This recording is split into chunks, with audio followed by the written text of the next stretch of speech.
এখন আমরা সবাই ঘিবলি আর্ট সম্বন্ধে জেনে গেছি আর সবাই গা ভাসিয়েছি এই ট্রেন্ডিং টপিকে।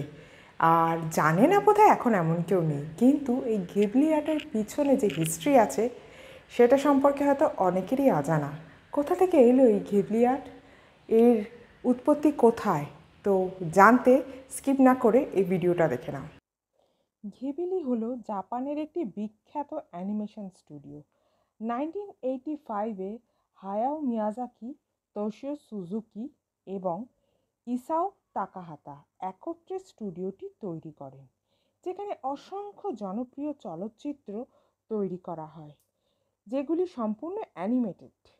আর এই সব চলচ্চিত্রগুলি শিশু থেকে শুরু করে বৃদ্ধ সকলের মনে একটি গভীর প্রভাব বিস্তার করে।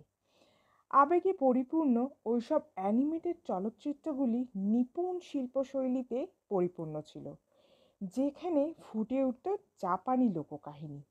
এই স্টুডিওয় বিখ্যাত কিছু মুভি যেমন my neighbour Totoro, princess Mononoke, Gulliver travel beyond the moon, আর অস্কার প্রাপ্ত ফিল্মটি হলো স্পিরিটেড অ্যাওয়ে।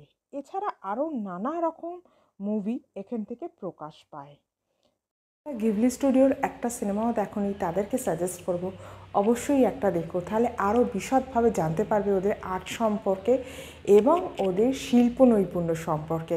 আর ভিডিওটা যদি ভালো লাগে অবশ্যই একটা লাইক করো।